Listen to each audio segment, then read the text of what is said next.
ಈಗ ಕಾಂಗ್ರೆಸ್ ಗ್ಯಾರಂಟಿ ಯೋಜನೆಗಳನ್ನು ಯಾರು ಏನೇ ಟೀಕೆ ಮಾಡಲಿ, ರಾಜಕೀಯವಾಗಿ ಟೀಕೆ ಇರುತ್ತೆ. ಗ್ಯಾರಂಟಿ ಯೋಜನೆಗಳು ತಲುಪೋದು ಬಡವರಿಗೆ, ಇನ್ನು ಶ್ರೀಮಂತರಿಗೂ ತಲುಪತ್ತೆ, ಇಲ್ಲ ಅಂತಲ್ಲ, ಕರೆಂಟ್ ಎಲ್ಲ ಶ್ರೀಮಂತರಿಗೂ ತಲುಪತ್ತೆ.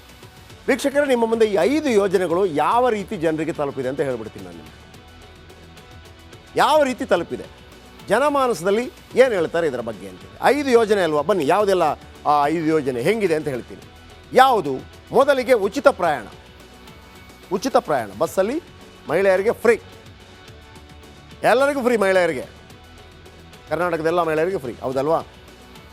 ಇದರ ಸಕ್ಸಸ್ ರೇಟ್ ಎಷ್ಟು, ರಿಸಲ್ಟ್ ಏನು? Super duper hit. ಉಚಿತ ಪ್ರಯಾಣ ಇದೆಯಲ್ಲ, super duper hit, number 1.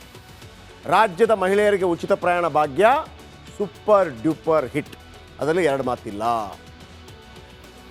Lakh ಮಹಿಳೆಯರಿಗೆ ಉಚಿತ ಪ್ರಯಾಣದ ಲಾಭ ಸಿಕ್ಕಿದೆ. ನೋಡಿದ ದೇವಸ್ಥಾನ ಎಲ್ಲ ನೋಡಿಬಿಟ್ರು, ಅಜ್ಜಿ ಮನೆಗೆ, ಅಜ್ಜನ ಮನೆಗೆ, ಮಾವನ ಮನೆಗೆ ಎಲ್ಲ ಹೋಗ್ಬಿಟ್ರು ಫ್ರೀಯಾಗಿ. ಟೀಕೆ ಟಿಪ್ಪಣಿಗಳೆಲ್ಲ ಆಯ್ತು, ಬೇರೆ ವಿಚಾರ. ಉಚಿತ ಪ್ರಯಾಣ ಸೂಪರ್ ಹಿಟ್. ಸರ್ಕಾರಕ್ಕೆ ಮೇಂಟೈನ್ ಮಾಡಲಿಕ್ಕಾಗಿಲ್ಲ, ಬಸ್ಸೇ ಕಡಿಮೆ ಮಾಡಿಬಿಟ್ರು, ಸೂಪರ್ ಹಿಟ್, ನೋ ಡೌಟ್. 2ನೇದು ಅನ್ನಭಾಗ್ಯ ಯೋಜನೆ. Utter flop. ಯಾಕೆಂತ ಕೇಳಿ, ಪ್ರತಿ ಕುಟುಂಬಕ್ಕೆ 10 kg ಕೊಡ್ತೀನಿ ಅಂತ ಹೇಳಿದರು, ಕೊಡಲಿಲ್ಲ.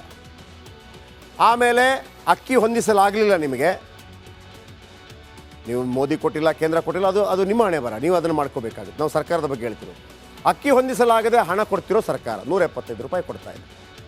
ಆ ನಡುವೆ ಆ 5 kg ಅಕ್ಕಿ ಏನಿದೆ, ಅದು ಕೇಂದ್ರದಿಂದ ಬರುವಂಥ ಅಕ್ಕಿ, ನೀವು ಕೊಡ್ತಿರೋದು 175 ರೂಪಾಯಿ ಮಾತ್ರ. ನೀವು ಓಕೆ, ಆ 5 kg ಅಕ್ಕಿ ಮತ್ತು ಈ 5 kg ಅಕ್ಕಿ ಎರಡೂ ಸೇರಿಸಿಕೊಟ್ಟಿದ್ರು ಕೂಡ ಇದನ್ನು ಸೂಪರ್ ಹಿಟ್ ಅಂತ ಹೇಳ್ಬೋದಾಗಿತ್ತು. ಇದು ಸೂಪರ್ ಹಿಟ್ ಅಲ್ಲ, ಅನ್ನಭಾಗ್ಯ ಯೋಜನೆ. ಬೇಕಿದ್ರೆ ಒಂದು 50-50 ಅಂತ ಹೇಳೋಣ. 50-50 ಅಂತ ಹೇಳೋಣ. 3ನೇದು ಯಾವುದು? ಗೃಹ ಜ್ಯೋತಿ. ಇದು ಭರ್ಜರಿ ಸಕ್ಸಸ್, ಸೂಪರ್ ಹಿಟ್. ಕರೆಂಟ್ ಇದೆಯಲ್ಲ, ಸೂಪರ್ ಹಿಟ್. ಬಡವರಿಗೂ ಸಿಕ್ಕಿದೆ, ದುಡ್ಡಿದ್ದವ್ರಿಗೂ ಸಿಕ್ಕಿದೆ, ಕೋಟ್ಯಾಧೀಶರಿಗೂ ಸಿಕ್ಕಿದೆ, ಅನೇಕರಿಗೆ ಸಿಕ್ಕಿದೆ, ಲಾಭನೂ ಆಗಿದೆ. ಅದು ಏನು ಅನಗತ್ಯವಾಗಿ ಕೆಲವರಿಗೆ ಸಿಕ್ಕಿದೆ, ಬಟ್ ನೀವು ಕೊಟ್ಟ ರೀತಿಯಲ್ಲಿ ಸೂಪರ್ ಹಿಟ್. ಅದೆಷ್ಟೋ ಕುಟುಂಬಗಳಿಗೆ ಗೃಹಜ್ಯೋತಿ ಲಾಭ ತಂದು ಕೊಟ್ಟಿದೆ, ಭರ್ಜರಿ ಸಕ್ಸಸ್ ಕಂಡಿದೆ ಗೃಹಜ್ಯೋತಿ. ಇನ್ನು ಗೃಹಲಕ್ಷ್ಮಿ 2,000 ರೂಪಾಯಿ ಕೊಡಬೇಕು, ಇದು ಫ್ಲಾಪ್. ಒಂದೇ ಒಂದು ತಿಂಗಳು ಸರಿಯಾಗಿ ಹಣ ಬಂತು, ಅದು ಕೂಡ ಎಲ್ರಿಗೂ ಬರಲಿಲ್ಲ. ಯಾಕೆ ಫ್ಲಾಪ್ ಅಂತಂದರೆ, ಈ ಗೃಹಲಕ್ಷ್ಮಿ ಇರ್ತಾರಲ್ಲ, ಅವರ ಅಕೌಂಟಿಗೆ ಹೋಗೋದಕ್ಕೆ 1000 ಸಮಸ್ಯೆ ಇದೆ. ಒಂದು 12-20 ಲಕ್ಷ ಜನರಿಗೆ ಹೋಗಲೇ ಇಲ್ಲ. ಆಮೇಲೆ 1 ತಿಂಗಳು ಮಾತ್ರ ಬಂತು, ಮತ್ತೆ 2-3 ತಿಂಗಳಿಂದ ಬರಲೇ ಇಲ್ಲ.